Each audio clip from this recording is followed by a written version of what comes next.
What's up, folks? I'm Slash. Today is Saturday, February 25th, 2023, and I'm on my way to do some errands with my mom, and then we have a meeting at work, and then from there we're gonna go our separate ways because my work is very close to the theater because it's time to see Ant-Man and the Wasp, Quantumania.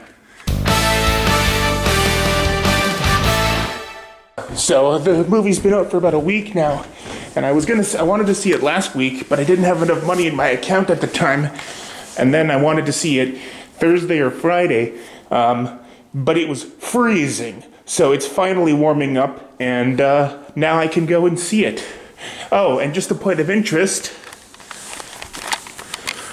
my heat's fixed, and they fixed it right as it's getting warmer, because of course they did. The problem was actually that they didn't realize my heat wasn't working because they thought the guy had already come to fix it. But now it's fixed and the electrician's been here and everything's working good, so I can go back to the way that things used to be before the heat broke. Okay, done with the meeting. Had to duck out a few minutes early because it would have ran up until the start of the movie, but my mom is still there, so she can do the last 5 minutes. I don't care. I'm a rebel, breaking out of work meetings like a boss. Okay, so I got 15 minutes to get there, which should give me plenty of time. So I shouldn't be running there like with Thor: Love and Thunder, but that was because of the buses being slow. But no buses this time. I mean, not until after the movie. So yeah, gonna go in, get I think some popcorn or maybe some nachos, watch the movie and then do the review thing and then go home. Onwards to the theater, which is that direction. See that? City Center. Edmonton City Center. Look at my pretty bag. Mom got it for me in her vacation in Mexico a week ago.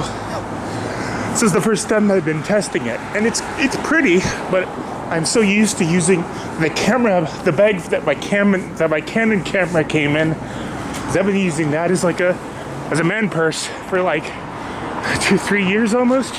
So I'm gonna take some getting used to, but this is actually a literal bag, as opposed to just something that a camera's supposed to be in that I've used as a bag. But it's so colorful. Look at it, it's so, ew, sewer, ew.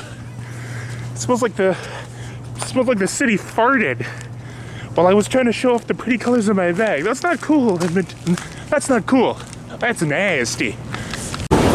It's probably because it's Saturday, but also this particular mall took a really big hit from COVID. So many of these buildings or these businesses are just completely out of order, or whatever. Like they all like closed down. Especially like the EB that was in here, and there's probably like way more that I can't think of right now. But yeah, this mall is like hanging on by its last thread, and like this theater is one of the only things in here.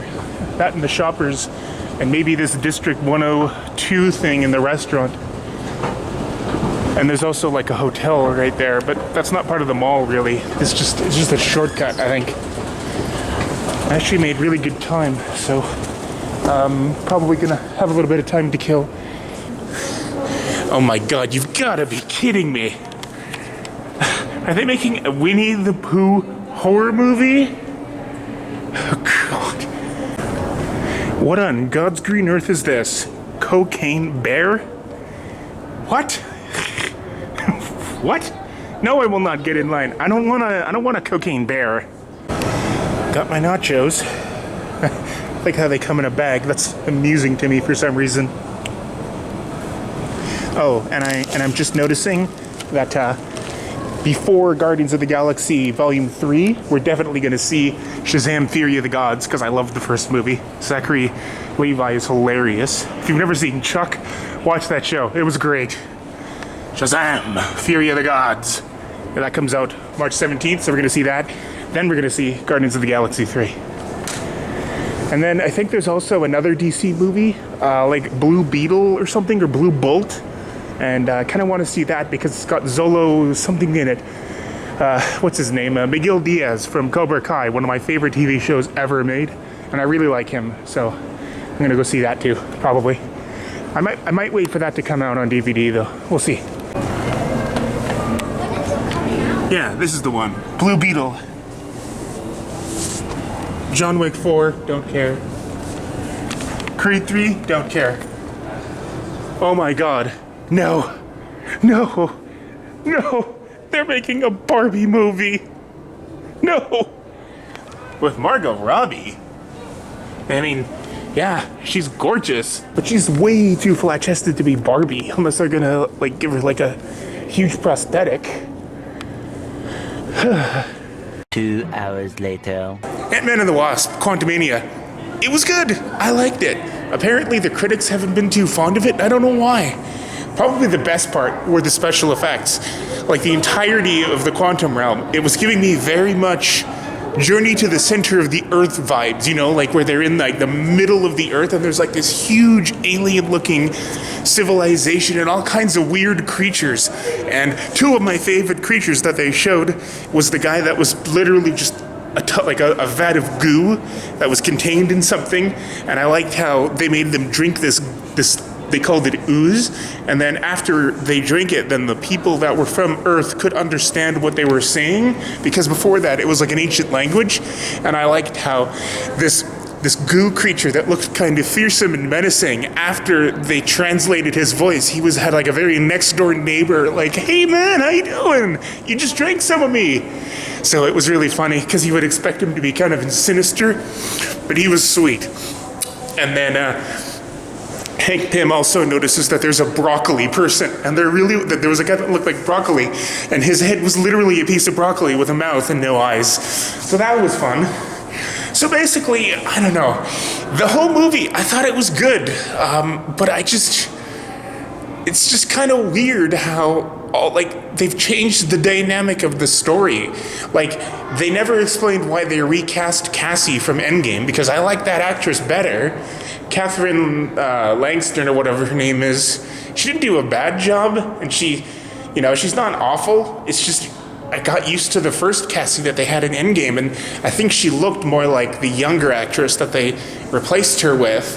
And in that one, it was implied that nobody from that part of the family got snapped, but we didn't see her mom, that I thought had full custody of Cassie at that point, and then her husband, the cop, because they were big parts in the first and second movie, and then all of a sudden, come this one, it seems like Cassie now lives full-time with Scott. So where did they go?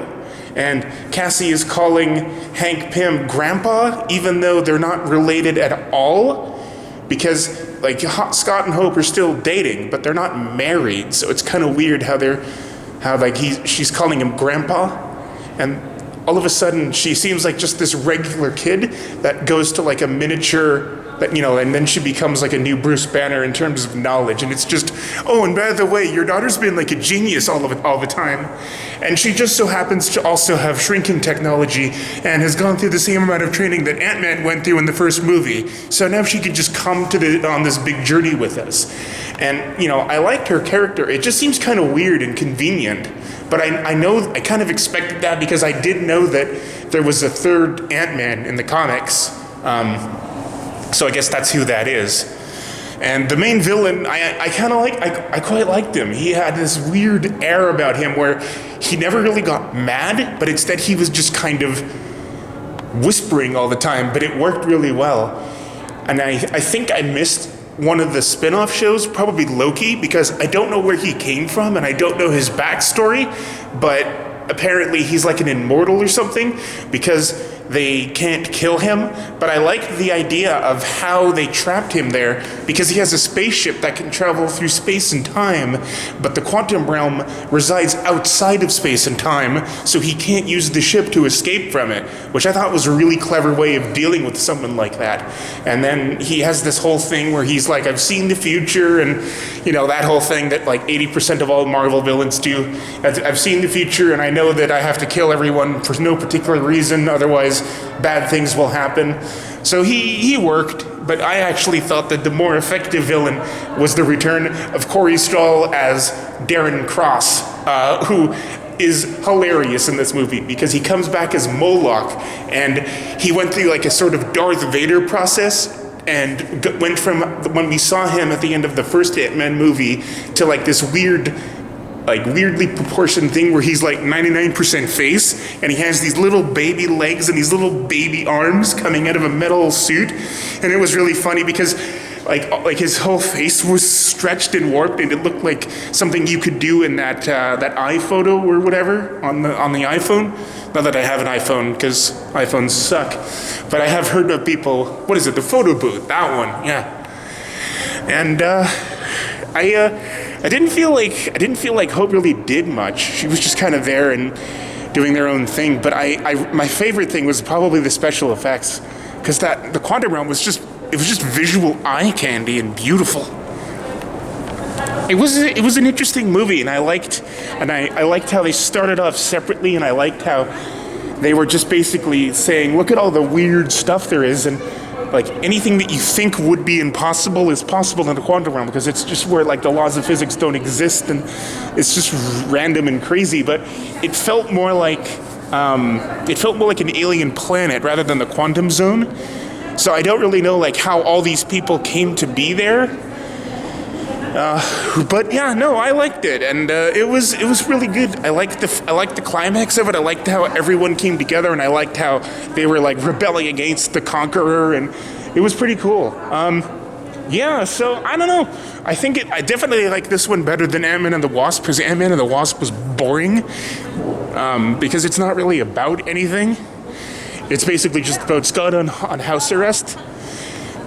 But this is the biggest plot that an Ant-Man movie has had since, well, ever. Because the first Ant-Man movie, it was just a side mission that, like, the Avengers weren't even a part of.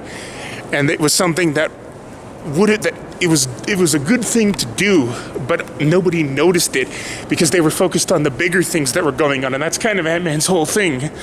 Like in the first one, he saved the world kind of in the background by making sure that the Pym particles stayed out of the wrong hands. And then in the second one, people were stealing things, and then he had to deal with that. And then there was the whole thing about getting the mom back and fixing that ghost girl.